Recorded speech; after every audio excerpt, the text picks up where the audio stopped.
আসসালামু আলাইকুম everyone, welcome to my channel. আজকে আমি আপনাদের সঙ্গে শেয়ার করব মুচমুচে আর বাজারের দোকানের মতো সিঙ্গারা তৈরির রেসিপি। তবে আজকে আমি সিঙ্গারাগুলো তৈরি করব চিকেন দিয়ে, একদম অন্য রকমের স্বাদে, অন্য রকমের সিঙ্গারা। আজকে আমি বেশি করে এই মিনি সিঙ্গারাগুলো তৈরি করব। বাজারে যেমন 3 টাকা করে সিঙ্গারা পাওয়া যায়, ঠিক সেরকমই আজকে আমি তৈরি করব, একটু ছোট করে।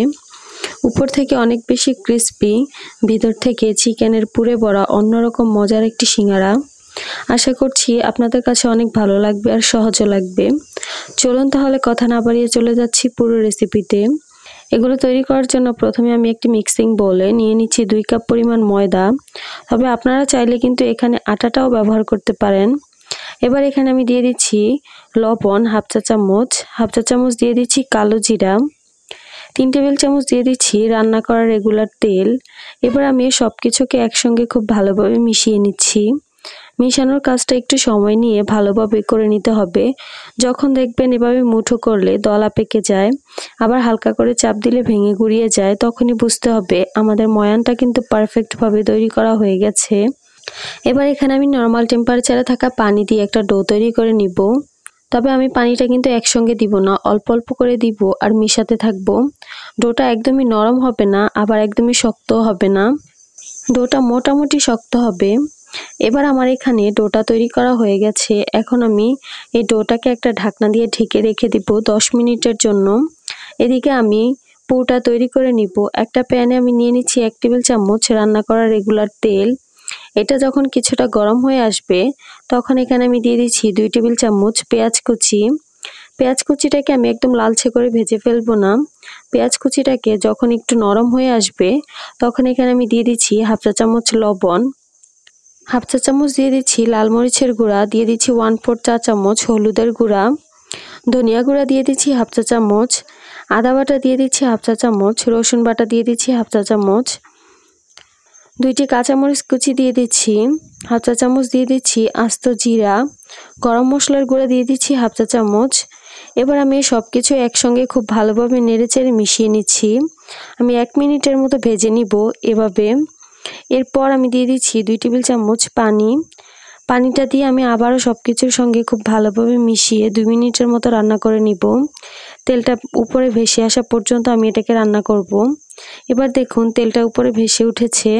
এখন এখানে আমি দিয়ে দিব হাফ কাপ মুরগির বুকের মাংস। আমি মাংসটাকে ছোট ছোট টুকরো করে কেটে নিয়েছি, তবে আপনারা চাইলে কিন্তু এখানে মুরগির কিমাটাও ব্যবহার করতে পারেন। তবে আমার কাছে মনে হয় একটু এরকম ছোট ছোট টুকরো করা থাকলে খাওয়ার সময় কামড়ে পড়বে আর খেতে অনেক বেশি মজা লাগবে। এবার আমি এই মাংসটাকে খুব ভালোভাবে মশলার সঙ্গে মিশিয়ে নিচ্ছি।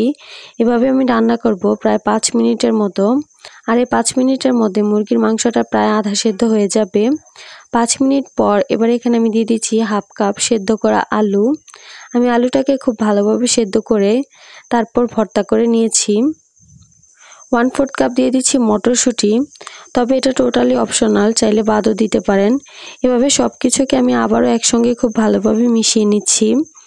আমি এভাবে রান্না করব 2 মিনিটের মতো। 2 মিনিট পর এবার এখানে আমি দিয়ে দিচ্ছি 2 টেবিল চামচ ধনিয়া পাতা কুচি।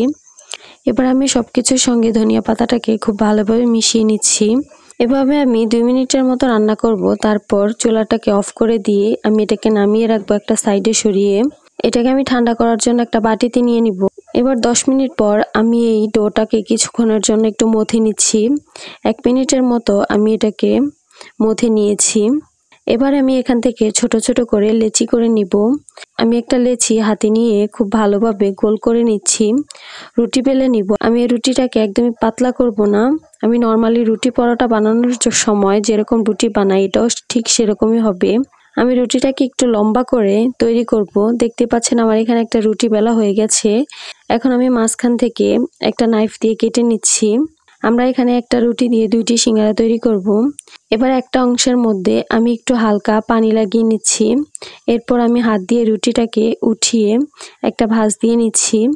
আর ভাঁজ দেওয়ার সময় অবশ্যই একটু চেপে চেপে মুখটাকে ভালোভাবে বন্ধ করে দিতে হবে। এটা আসলে বলে বোঝানোর মতো কিছু নেই, একটু দেখে বুঝে নিতে হবে আমি ভাঁজগুলো ঠিক কিভাবে দিচ্ছি। ভাঁজ দেওয়া হয়ে গেলে এবার এখানে আমি মাঝখানে কিছুটা পুর দিয়ে দিচ্ছি। পুরটা দিয়ে আমি এভাবে মুখটাকে বন্ধ করে দিচ্ছি। মুখটাকে খুব ভালো করে বন্ধ করে দেওয়ার পর এবার আমি দুইটা মাথা এক করে দিচ্ছি। দেখেই তো নিলেন কত সহজে তৈরি হয়ে গেল একটি সিঙ্গারা। এভাবে করে আমি সবগুলো সিঙ্গারা তৈরি করে নিব। আমার এখানে সবগুলো সিঙ্গারা তৈরি করা হয়ে গেছে। আপনারা চাইলে এই অবস্থাতেই কিন্তু এগুলোকে ডিপ ফ্রিজে সংরক্ষণ করে রেখে খেতে পারবেন 1 মাস। কোনো জিপলক ব্যাগে বা কোনো এয়ারটাইট বক্সে রেখে সংরক্ষণ করে রাখতে পারবেন প্রায় 1 মাস। খাওয়ার ঠিক 10 মিনিট আগে ফ্রিজ থেকে বের করে ভেজে নিলেই কিন্তু তৈরি হয়ে যাবে গরম গরম সিঙ্গারা। আজকে আমি আর এগুলোকে সংরক্ষণ করব না, আমি এগুলোকে সরাসরি ভাজতে চলে যাব। এগুলো ভাজার জন্য চুলায় একটি প্যান বসিয়ে তাতে পর্যাপ্ত পরিমাণে তেল গরম হতে দিয়েছি। তেলটা যখন কিছুটা গরম হয়ে আসবে তখন আমি এখানে অনেকগুলো সিঙ্গারা দিয়ে দিব। এই সিঙ্গারাগুলো কিন্তু অবশ্যই ডুবো তেলে ভাজতে হবে। অতিরিক্ত গরম তেলে সিঙ্গারাগুলোকে ভাজা যাবে না, তাহলে কিন্তু উপর থেকে অনেক দ্রুতই কালার চলে আসবে আর ভেতর থেকে কাঁচা রয়ে যাবে। এগুলোকে একটু সময় নিয়ে ভাজতে হবে, কারণ এগুলোকে ভাজ দেওয়া আছে, তা না হয় ভিতর থেকে কাঁচা রয়ে যাবে।